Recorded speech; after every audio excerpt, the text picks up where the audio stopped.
فأنزل الله سكينته عليه وأيده بجنود لم تروها وجعل كلمة الذين كفروا السفلى وكلمة الله هي العليا والله عزيز حكيم صدق الله مولانا العظيم إن الله وملائكته يصلون على النبي يا أيها الذين آمنوا صلوا عليه وسلموا تسلیما. بآواز بلند مل کے محبت کے ساتھ پڑھیں الصلاۃ والسلام علیک یا سیدی یا رسول اللہ، الصلاۃ والسلام علیک یا سیدی یا حبیب اللہ، الصلاۃ والسلام علیک یا سیدی یا رحمت للعالمین وعلی آلک و اصحابک یا سیدی یا خاتم النبیین. آج کی یہ ماہانہ درس قرآن کی محفل جامع مسجد حاضہ جامعہ مسجد سلیمانیہ کے اندر انعقاد پذیر ہے. مبارکباد پیش کرتا ہوں اس جامع مسجد کے متولی جناب حاجی الہی بخش رئی صاحب اور میزبان محفل جناب حاجی محمد کھرل صاحب اور منتظمین محفل محمد شاہد امین، ڈاکٹر اعجاز قاسم صاحب، محمد طفیل مستوی صاحب اور جتنی دوست احباب اس درس قرآن میں آپ نے شرکت کی. اللہ تعالیٰ میری اور آپ کی حاضری کو اپنی بارگاہ میں قبول و منظور فرمائے. سورۃ التوبہ کی آیت نمبر 39 آپ حضرات کے سامنے پڑھی ہے. اس آیت کریمہ کے تحت چند گزارشات عرض کرنے کی کوشش کروں گا. چونکہ یہ مہینہ جو مادہ ثانی کا ہے اور خلیفہ بلا فصل ثانی اثنین اذ ہما فی الغار میرے آقا کے باوفا ساتھی صدیق اکبر رضی اللہ تعالی عنہ کی بارگاہ میں خراج عقیدت پیش کرنے کی کوشش کریں گے. اللہ تعالی میرے ان کلمات کو آپ کے لیے اور میرے لیے قبر اور حشر کا ذریعہ نجات بنائے. اللہ تعالیٰ نے سیدنا صدیق اکبر رضی اللہ تعالی عنہ کی شان میں قرآن کریم کے اندر 15 آیات کو نازل فرمایا ہے. 11 آیات وہ ہیں کنز الایمان شریف کے آخر میں آپ دیکھیں سیدنا صدیق اکبر کے عنوان سے جہاں پوری آیات کو اکٹھے کیا گیا ہے کہ یہ آیت کس پارے میں ہے، کس صورت میں ہے، آیت کا نمبر کیا ہے. 11 آیات تو ایک جگہ کنز الایمان شریف میں جمع ہیں، باقی 4 آیات جو دیگر مفسرین نے اکٹھی کی ہیں. تو میں نے ایک آیت کا انتخاب کیا سیدنا صدیق اکبر رضی اللہ تعالی عنہ. اس آیت کے اندر ایمانیات کا تذکرہ ہے. یاد رکھیں کہ ایک یہ مسلمہ حقیقت ہے کہ جس بندے کا ایمان جس قدر مضبوط ہے، اس کے ایمانیات جس قدر پختہ ہیں، اس بندے کی اللہ تعالیٰ انفرادی زندگی اور اجتماعی زندگی کو بابرکت بنا دیتا ہے. اس کی انفرادی زندگی میں بھی حسن ہوتا ہے اور اجتماعی زندگی میں بھی حسن ہوتا ہے اگر ایمانیات مضبوط ہوں. اگر بندے کے ایمانیات کمزور ہوں تو اس کی انفرادی زندگی بھی بے چین، اجتماعی زندگی بھی بے چین، زندگی کا وہ حسن وہ نکھار نہیں رہتا، کیونکہ اللہ نے زندگی کا حسن اور نکھار ایمانیات میں رکھا ہے. اور اگر انسان کا ایمان مضبوط ہو، ایمان جس انسان کا پختہ ہو تو بڑی بڑی مشکلات کو بڑی آسانی سے طے کر لیتا ہے. اس سفر کو اس کی زندگی میں جتنی مشکلات ہیں ایمان کی برکت سے، وہ خواہ بدر کی صعوبتیں ہوں، وہ احد کی مشقتیں ہوں، وہ تبوک کی مسافتیں ہوں، وہ خندق کی کٹھن مراحل ہوں، وہ احزاب کی جنگیں ہوں، لیکن جب ایمان مضبوط ہو نہ پھر راستہ بدر روکتا ہے، نہ احد روکتا ہے، نہ تبوک روکتا ہے. اگر انسان کے ایمانیات مضبوط ہیں، ایمانیات کی برکت سے اللہ تعالیٰ اس کی زندگی کو اتنی حسین اور نکھرا ہوا بنا دیتا ہے. اس بندے کو اللہ تعالیٰ نماز میں بھی لطف نصیب کرتا ہے، روزے کے اندر بھی لطف ہوتا ہے، حج اور زکوٰۃ کے اندر بھی لطف نصیب فرما دیتا ہے. اور ایمانیات اتنی بابرکت چیز ہے، اس کی برکت سے اللہ تعالیٰ انسان کو یہ ایک نعمت نصیب کرتا ہے کہ انسان سے ظلم، ناانصافی، جبر اور تشدد یہ ساری چیزیں ختم ہو کے انسان کو اللہ تعالیٰ صبر بھی دیتا ہے، توکل بھی دیتا ہے، رضا الہی بھی ہوتی ہے، محبت خدا بھی ہوتی ہے، عشق مصطفیٰ بھی نصیب ہوتا ہے۔ ایمانیات یہ اتنی اہم چیزیں ہیں، اگر معاشرے کے اندر انسانوں کا ایمان مضبوط ہے تو پھر وہ ایمان کی برکت سے بھائی غیر بھی اس کو بھائی نظر آتا ہے، انسانوں جیسا ایک بھائی چارے والا ایک تصور قائم ہوتا ہے، محبت کے ساتھ وہ زندگی گزرتی ہے۔ کیوں کہ انسان کا ایمان جب مضبوط ہوتا ہے تو پھر ہر انسان کو انما المؤمنون اخوہ کی نگاہ سے دیکھتا ہے۔ اگر ایمان کمزور ہو تو جتنی بڑے ادارے ہوں، جتنی بڑی فورسز ہوں، جتنی بڑی فوجیں ہوں، وہ انسان کو کنٹرول نہیں کر سکتی جتنی انسان کو ایمان کنٹرول میں لے آتا ہے۔ اس لیے اس آیت کریمہ کا انتخاب کیا، اس کا تعلق ایمانیات سے ہے۔ سیدنا صدیق اکبر کے مضبوط ایمان کا تذکرہ رب نے کر کے یہ ہمیں اور آپ کو درس دیا کہ حضور کی محبتوں کا سفر جو ہے، یہ وفاؤں کا سفر، یہ کتنی اہم ہے اور کتنی ضروری ہے۔ قرآن کریم کہتا ہے اِلَّا تَنْصُرُوهُ، اگر تم نے میرے حبیب کی مدد نہ کی تو کیا ہو گیا؟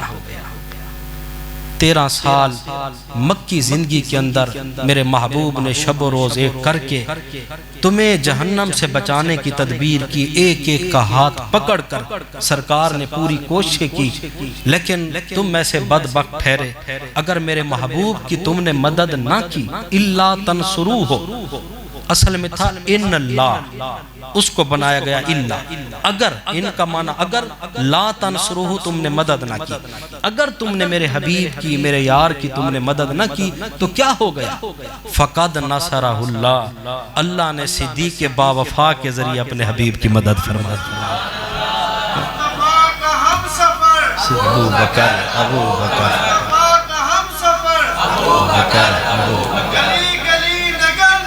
ابو بکر ابو بکر فقد نصرہ اللہ، اللہ نے مدد کر دی اپنے حبیب کی۔ کیسے مدد کی؟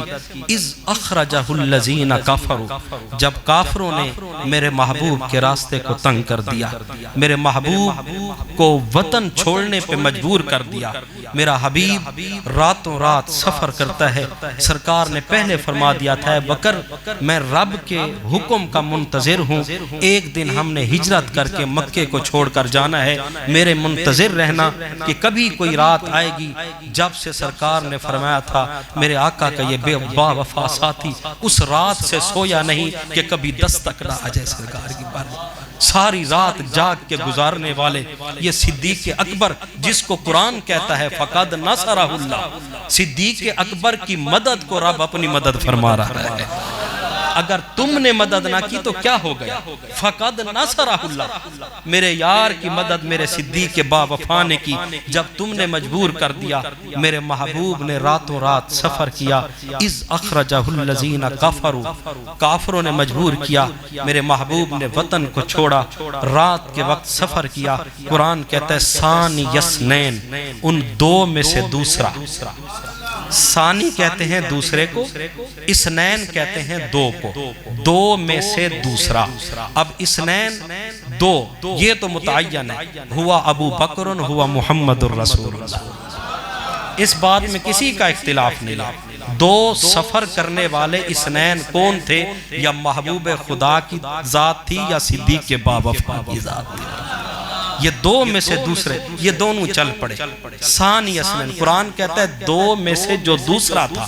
اب ثانی دوسرا، اس سے مراد محبوب خدا بھی ہو سکتے ہیں، چونکہ پیچھے جو ضمیریں ہیں یہ حضور کی طرف لوٹ رہی ہے۔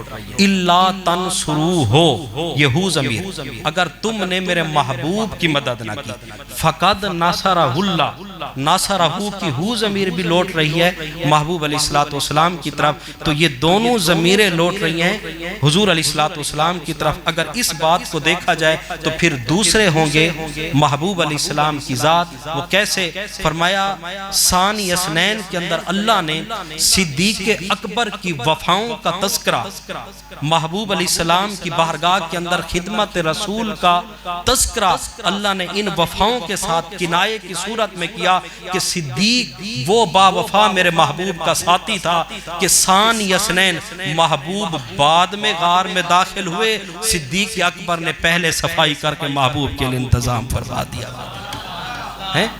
دوسرے سرکار بعد میں، اگر ثانی سے مراد محبوب علیہ السلام کی ذات نہ صدیق اکبر کی ہو، وہ بھی مرجع ٹھیک ہے۔ کیوں کہ ہر لحاظ سے اللہ نے صدیق اکبر کو ثانی فرمایا، ایمان لانے میں بھی صدیق اکبر دوسرے ہیں، اور اسی طرح سرکار کی بارگاہ کے اندر غار کے اندر داخل ہونے میں بھی دوسرے ہیں۔ کیوں؟ جب سارا انتظام کر دیا، صفائی ہو گئی، پہلے محبوب علیہ السلام نے قدم رکھا، پھر حضرت سیدنا صدیق اکبر نے قدم رکھا، اس لحاظ سے دوسرے۔ اور پھر سیدنا صدیق اکبر مزار کے اندر بھی سرکار کے بعد تشریف لانے میں دوسرے ہیں، اور سیدنا صدیق اکبر نے سرکار کا دوسرا عقد نکاح، پہلا سیدہ خدیجہ الکبریٰ کے ساتھ، دوسرا عقد نکاح اپنی لخت جگر کو جب پیش کیا تو اللہ نے صدیق اکبر کو ثانی کا لقب عطا فرما دیا۔ اور ہر لحاظ سے دوسرے، وہ کیسے؟ فرمایا کہ اللہ نے سیدنا صدیق اکبر کو وہ ثانی کا مقام عطا فرمایا کہ اللہ نے وہ مماثلت پیدا کر دی۔ فرمایا کہ اگر اے حبیب ہم آپ کو 63 برس کی عمر دیں گے، آپ کے صدیق کے با وفا کو بھی 63 برس کی عمر عطا فرمائیں گے۔ فرمایا اس لحاظ سے بھی آپ ثانی ہیں۔ فرمایا کہ اگر اے حبیب آپ کی وصال ہوگا سوموار والے دن، صدیق کے با وفا کا وصال بھی ہوگا سوموار والے دن۔ فرمایا کہ اگر آپ کا وصال ہوگا مدینہ طیبہ کی سرزمین پر، صدیق کے با وفا کا بھی وصال ہوگا سرزمین مدینہ منورہ میں۔ فرمایا اگر اے حبیب آپ کے وصال کے وقت آپ کا سر اقدس جو ہے وہ گود مبارک میں ہوگا، سیدہ ام المومنین عائشہ صدیقہ کی گود میں، صدیق اکبر کا بھی آخری وقت سر مبارک صدیق۔ اگر آپ نے آخری وقت اپنے ہاتھ میں مسواک لی ہوگی تو ہم نے وہ مماثلت دے دی، صدیق اکبر بھی آخری وقت مسواک لے رہے ہوں گے۔ اگر آپ کے جملے ہوں گے الصلاۃ والصلاۃ، صدیق کے با وفا کی بھی جملے ہوں گے الصلاۃ والصلاۃ۔ فرمایا اے حبیب ہم نے صدیق اکبر کو وہ مماثلت دی کہ سیدنا صدیق اکبر کو 2 سال وفات سے قبل زہر دیا گیا گوشت کے اندر ملا کے۔ فرمایا صدیق کے با وفا کو بھی گوشت کے اندر زہر ملا کے دیا گیا، امام الانبیاء کو بھی زہر گوشت کے اندر ملا کے دیا گیا۔ وہاں بھی زہر ملانے والے یہودی، یہاں بھی زہر ملانے والے یہودی۔ فرمایا کہ وہ بھی سرکار نے وصال سے پہلے سر کے اندر درد محسوس کیا، صدیق اکبر نے بھی اپنے سر اقدس کے اندر درد کو محسوس کیا۔ سرکار کو بھی وصال سے 15 دن پہلے تیز بخار رہا، صدیق اکبر کو بھی 15 دن پہلے تیز بخار رہا۔ فرمایا سیدنا صدیق اکبر کی وہ مماثلت، فرمایا سیدنا صدیق اکبر کو فرمایا کہ جس مقام پہ کہ جنت ریاض الجنہ کے اندر اللہ نے وہ کائنات کا عظیم ٹکڑا چنا، صدیق کے با وفا کے لئے بھی اللہ نے اسی جگہ کو منتخب فرمایا۔ صدیق کی ان وفاؤں کا تذکرہ فرمایا کہ سیدنا صدیق اکبر کہتے ہیں کہ میرے جست خاکی کو لے کر امام الانبیاء کی بارگاہ میں لے جانا، سلام عرض کرنے کے بعد اتنی کہنا حضور آپ کا غلام حاضر ہے، اگر اجازت ہو تو آپ کے قدموں میں ان کو جگہ دیتے ہیں، اگر اجازت نہیں ہے تو جنت البقیع کے اندر، لیکن مزار پر انوار سے یہ صدا آتی ہے ادخلوا الحبیب الی الحبیب، محبوب کو محبوب خدا کے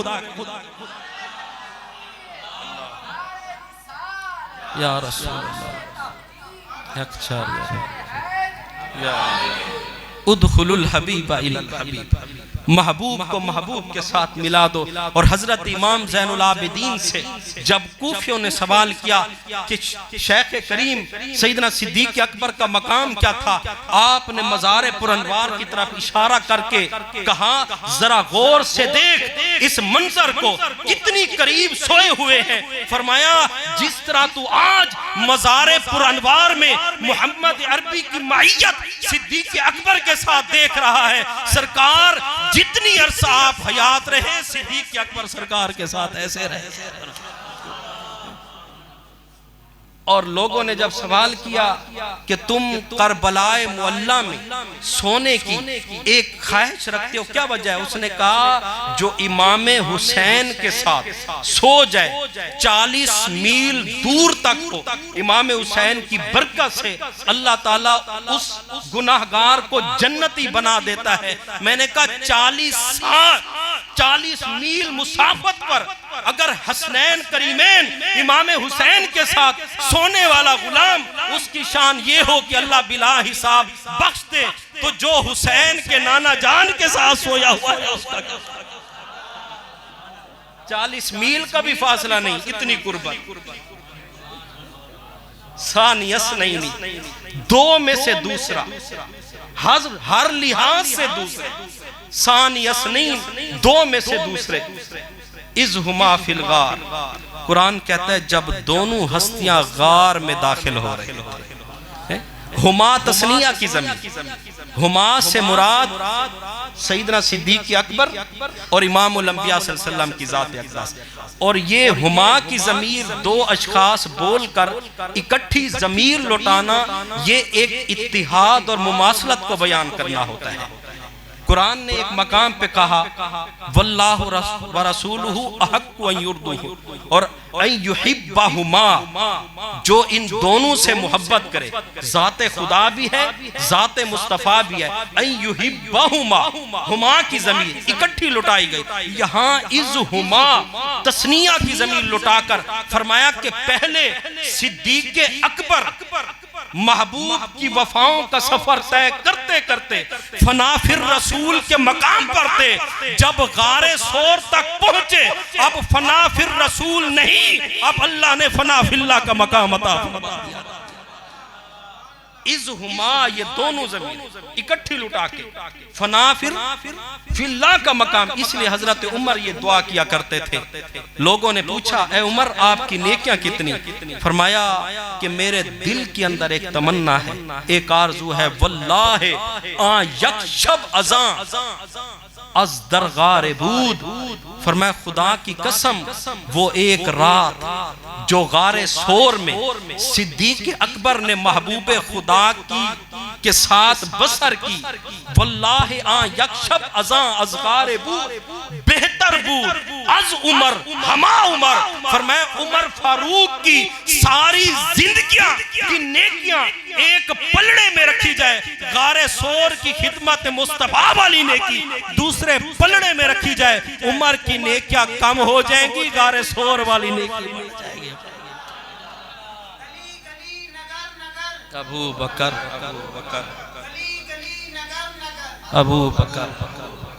فرمایا یہ ساری نیکیاں کمزور ہو جائیں گی صدیق اکبر کی نیکی۔ اس لیے امام الانبیاء نے فرمایا لو وزینا ایمان ابی بکر، فرمایا ساری کائنات کے ایمان کو یکجا کر کے ایک پلڑے میں رکھا جائے، میرے صدیق اکبر کے ایمان کو دوسرے پلڑے میں رکھا جائے، ساری کائنات کے ایمان وہ کمزور ہو جائیں گے، صدیق اکبر کا ایمان بڑھ جائے۔ لو وزینا ایمان ابی بکر، قرآن کہتا ہے اذ ہما فی الغار، جب دونوں ہستیاں غار کے اندر داخل ہو رہی تھی۔ اب محبوب علیہ السلام جب غار میں داخل ہوئے، قرآن کہتا ہے اذ یقول لصاحبہ، سرکار نے 3 راتیں غار ثور میں گزاری۔ کتنی راتیں؟ 3 راتیں۔ میں آپ سے سوال کرتا ہوں کیا رب کیا کمزور تھا؟ محبوب علیہ السلام اسی وقت چند لمحے گزار کے سفر کر دیتے۔ جب گھر سے آپ باہر تشریف لائے تھے، پورے آپ کے کاشانہ نبوت کو کافروں نے گھیرے میں لے رکھا تھا، تلوار نیام سے باہر تھی۔ اس وقت محبوب